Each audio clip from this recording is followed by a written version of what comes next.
सांसद के खिलाफ एफआईआर से भड़का लोधी समाज, समर्थकों ने कोतवाली का किया घेराव। मोटेगांव में भूमि विवाद, अवैध प्लॉटिंग के आरोप, जांच की मांग। हेलमेट सख्ती पर पुलिस का शिकंजा, चौक चौराहों पर सघन जांच। पूर्व सांसद कंकर मुंजारे के समर्थकों ने शुक्रवार को पुलिस प्रशासन के खिलाफ प्रदर्शन किया। समर्थकों ने गोंदिया रोड स्थित मुंजारे के निवास से कोतवाली थाना तक रैली निकालकर पवार समाज के कुछ पदाधिकारियों पर एफआईआर दर्ज करने की मांग की। ज्ञापन सौंपने के बाद भी तत्काल कार्रवाई नहीं होने पर समर्थक थाना परिसर में धरने पर बैठ गए और विरोध स्वरूप सीएम हेल्पलाइन पर शिकायत दर्ज कराना शुरू कर दिया। बताया जा रहा है कि 18 जून को पवार समाज ने मुंजारे की कथित टिप्पणी के विरोध में रैली निकालकर उनके निवास के सामने प्रदर्शन किया था। मुंजारे समर्थकों का आरोप है कि प्रदर्शन के दौरान आपत्तिजनक भाषा का प्रयोग हुआ और कुछ लोग तलवार व पेट्रोल लेकर पहुंचे थे। समर्थकों ने पुलिस पर दबाव में काम करने का आरोप लगाते हुए निष्पक्ष कार्रवाई की मांग की है।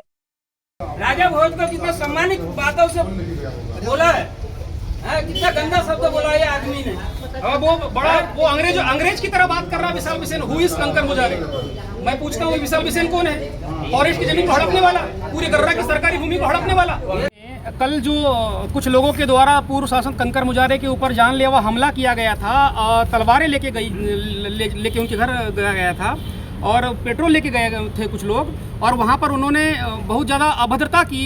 कंकर मुजारे को जान से मारने की बात तक करी और ये भी कहा पुलिस वालों को कि हमारे हाथ में कंकर मुजारे को सौंप दो, हम देख लेंगे। और इतनी बड़ी घटना शहर के अंदर हो रही थी और घंटों तक ये पूरा का पूरा धरना प्रदर्शन चला, मगर बालाघाट जिले के एसपी आदित्य मिश्रा अपने बंगले में बैठकर तमाशा देख रहे थे। वो देख रहे थे कि कंकर मुजारे की किसी भी तरह हत्या हो जाए और फिर हम पुलिस वाले को भेजें। उसके लिए हम यहाँ पर एफआईआर दर्ज करने आए थे, मगर यहाँ के जो पुलिस अधिकारी वो कह रहे हैं कि हमें हमारे वरिष्ठ अधिकारियों ने मना कर दिया है। इसका मतलब साफ है एसपी आदित्य मिश्रा ने इनको एफआईआर लिखने से मना कर दिया है। थोड़ी सी बात पूछने पर कंकर मुजारे जी के ऊपर 299 लगाया जाता है, जो आर्टिकल 19(1)(a) का उल्लंघन है। और इतनी बड़ी घटना शहर में हो जाने के बाद भी हमारी एफआईआर नहीं लिखी जा रही है, तो कैसा लोकतंत्र है ये? मुंजारे जी के कार्यालय के पास मोड़ी और वहाँ पे जाके इनने गाली गलौज किए, मुर्दाबाद का नारा लगाए, गाड़ी जलाने की कोशिश की गई और कंकर मुंजारे जी बाहर निकले तो उनसे हाथाजूमी करने की भी कोशिश की गई। उनके साथ नागपुर के कम से कम 50 गुंडे थे, छिंदवाड़ा से थे, बैतूल से थे, सिवनी से थे और उनके पास तलवार भी थी। उनने जान से मारने की धमकी दी। पुलिस के सामने बोला गया कि कंकर मुंजारे को हमारे हवाला कर दो। 2 घंटे तक पुलिस प्रशासन मूक दर्शक बन के देखते रहे। थाने आए, हम लोग ने है तो ज्ञापन लाए, आवेदन लाए और एफआईआर कराना चाह रहे थे कल वाली घटना के साथ। हमारे साथ भूतपूर्व विधायक भी है, उनके भाई उमाशंकर मुंजारे जी। हम लोग ने एफआईआर के लिए दिए तो वहाँ पे पटले है, जुगल पटले जी, उनने बताया कि हमारे वरिष्ठ अधिकारी जो है कप्तान साहब, उनने है तो मना किए कि किसी की कोई एफआईआर नहीं लेना। जिला पंचायत की सामान्य सभा की बैठक बुधवार को उस समय हंगामे में बदल गई जब महिला एवं बाल विकास विभाग से जुड़ी जानकारी को लेकर सीईओ अभिषेक सराफ और जनप्रतिनिधियों के बीच तीखी नोकझोंक हो गई। बैठक में एक विधायक प्रतिनिधि ने विभागीय योजनाओं और कार्यों की जानकारी मांगी, जिस पर सीईओ द्वारा प्रस्तुत आंकड़ों और तथ्यों को जनप्रतिनिधियों ने भ्रामक बताते हुए विरोध जताया। विवाद बढ़ने पर माहौल तनावपूर्ण हो गया। आरोप है कि बहस के दौरान सीईओ अभिषेक सराफ बैठक बीच में छोड़कर बाहर चले गए। इस पर सदस्यों ने कड़ी नाराजगी व्यक्त करते हुए इसे जनप्रतिनिधियों और लोकतांत्रिक प्रक्रिया का अपमान बताया। बाद में कई सदस्यों ने सीईओ के खिलाफ निंदा प्रस्ताव भी पेश किया। नहीं सहेंगे, नहीं सहेंगे, हिटलरशाही नहीं चलेगी, नहीं चलेगी। जिला सीओ हटाओ, जिला पंचायत बचाओ, जिला सीओ वैसे खरा हटाओ। जो हमारे सदस्यों के साथ में और जो हमारे विधायक प्रतिनिधि के साथ में आज सीईओ साहब का जो व्यवहार था वो थोड़ा ठीक नहीं था, इसलिए सभी सदस्य और हम लोग यहाँ बैठे थे, जिस पे हर किसी ने अपनी अपनी समस्याओं को और अपनी परेशानियों को जो सीईओ साहब के साथ में जो इन लोगों को भुगतना पड़ रहा है, उन सब चीज़ों को लेकर हम बैठे थे। साथ ही आज सीईओ साहब बिना सदन को बताए और बिना जिला पंचायत अध्यक्ष ने मुझे बताया, सदन से हमारी सभा से बाहर चले गए। काफ़ी देर तक जब वो नहीं आए तो हम लोगों को मजबूरी में अपनी सभा ख़त्म करके बाहर आना पड़ा और अपनी हर बातों को रखने के लिए हर कोई उत्सुक था, लेकिन जब सीओ ही नहीं है तो अपनी बातों को रख के कोई मतलब भी नहीं था। तो सभी लोगों ने उसका बहिष्कार करके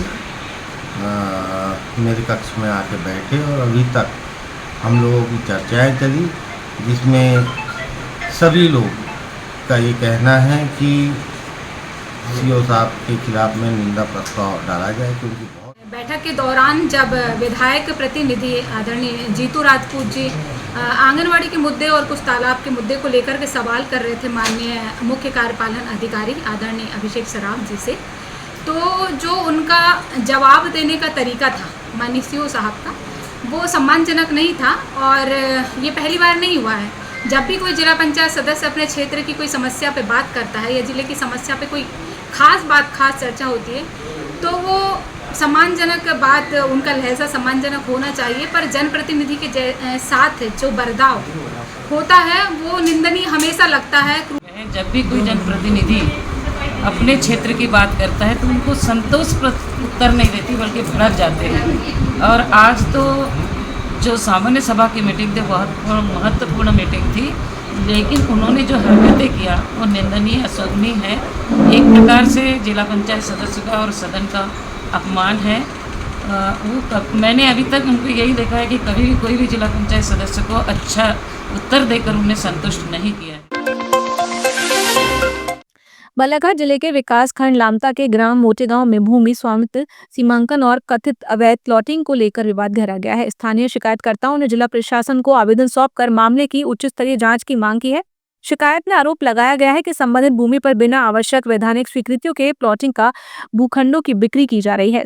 साथ ही रियल एस्टेट, रेरा और town and country planning TNCP के नियमों का पालन पर भी सवाल उठाए गए हैं। शिकायतकर्ताओं का दावा है कि जिस भूमि पर वर्तमान में आनंद असाठी का कब्जा बताया जा रहा है वह पूर्व में रक्ष, मद एवं वन विभाग की श्रेणी की भूमि रही है तथा कई दशकों तक उस पर वन विभाग का कब्जा था। मामले में राजस्व और वन विभाग के कुछ अधिकारियों कर्मचारियों की कथित मिलीभगत के आरोप भी लगाए गए हैं। प्रशासन से निष्पक्ष जाँच की मांग की गई है। राजस्व विभाग के कुछ अधिकारियों कर्मचारियों के साठगांठ से जमीन जो 50 साल से फॉरेस्ट के कब्जे में थी, कभी उसकी NOC नहीं मिलती लोगों को, लेकिन वो 4-6 महीने के अंदर पूरी ज़मीन निकाल करके और उस आदमी के सुपुर्द की गई, जबकि वहाँ पर कुछ आदिवासियों का भी ज़मीन डिपो के अंदर है। मेरा ये कहना है कि अगर देना है तो उन आदिवासियों की क्यों नहीं ज़मीन दी गई? एक पैसे वाले का और रसूखदार आदमी को तो निकाल के दे दिए तुम क्या, और बाकी गरीब लोगों को नहीं दिए क्या? इसका क्या मतलब है? मैंने यहाँ कहीं ना कहीं तो गड़बड़ है। तो मेरा ये कहना है, मैं इसीलिए आवेदन देने आया हूँ। कलेक्टर साहब को भी दिया और SDM साहब के यहाँ दिया और तहसील में भी दिया कि उसकी सूक्ष्मता से जांच की जाए। पूरे देश में हर वर्ष 21 जून को योग दिवस के रूप में मनाया जाता है। इस वर्ष भी 21 जून को जिला योग आयोग समिति व जिला प्रशासन के द्वारा स्थानीय मुल्ला स्टेडियम में योग दिवस कार्यक्रम का आयोजन किया गया है, जो सुबह 6 बजे से प्रारंभ होगा। इस संबंध में जिला योग आयोग समिति के अध्यक्ष तपेश असाठी ने 19 जून को पत्रकारों से चर्चा में बताया कि योग कार्यक्रम के लिए तैयारियां की जा रही हैं। उन्होंने कहा कि प्रधानमंत्री मोदी जी ने लोगों को संदेश दिया कि करो योग, रहो निरोग। हमारा प्रयास है कि हर घर तक योग का संदेश पहुंचे। योग दिवस पर कार्यक्रम में सांसद, विधायक और अन्य जनप्रतिनिधि सहित प्रशासनिक अधिकारी व विभिन्न संगठनों के पदाधिकारी एवं स्कूल छात्र छात्राएं बड़ी संख्या में शामिल होंगे। आने वाली 21 जून जिसको माननीय प्रधानमंत्री नरेंद्र मोदी जी द्वारा हम सब देशवासियों के लिए एक तोहफा दिया था योग दिवस का, और लगातार उनके नेतृत्व में हम योग दिवस मनाते आ रहे हैं। और पूरे भारत में ही नहीं, पूरे वर्ल्ड में एक साथ 21 जून को एक ही समय पर योग दिवस मनाया जा रहा है। और ये हम सब के लिए प्रेरणा होता है कि योग का बहुत अच्छा नारा हमारे ऋषि मुनियों ने दिया था, जो हमारे बहुत पूर्वज रहे हैं, जिनके समय से ही योग की क्रिया की जा रही है। और आज योग के बहुत सारे विस्तृत स्वरूप हो रहे हैं। और योग को हम देखें तो लोगों ने अपनी नॉर्मल लाइफ में सुबह से लेकर शाम, मैं कहूँगा रात तक ला लिया। शहर में हेलमेट अनिवार्यता को लेकर एक बार फिर पुलिस सख्त नजर आई। शुक्रवार को अचानक शहर के प्रमुख चौक चौराहों पर सघन वाहन जांच अभियान चलाया गया, जिससे नियम तोड़ने वाले वाहन चालकों में हड़कंप मच गया। बीते कुछ दिनों से हेलमेट को लेकर सख्ती कमजोर पड़ती दिख रही थी और जांच के नाम पर महज औपचारिकता निभाई जा रही थी। लेकिन शुक्रवार को पुलिस ने अचानक सक्रियता दिखाते हुए शहर के विभिन्न स्थानों पर चेकिंग अभियान तेज कर दिया। इस दौरान बिना हेलमेट वाहन चला रहे चालकों पर विशेष नजर रखी गई। पुलिस को देखते ही कई बाइक चालक रास्ता बदलते या भागते नजर आए, जिससे कार्रवाई का असर साफ दिखाई दिया। हट्टा थाना पुलिस ने महज 72 घंटों के भीतर अंधे कत्ल की गुत्थी सुलझाते हुए चौंकाने वाला खुलासा किया है।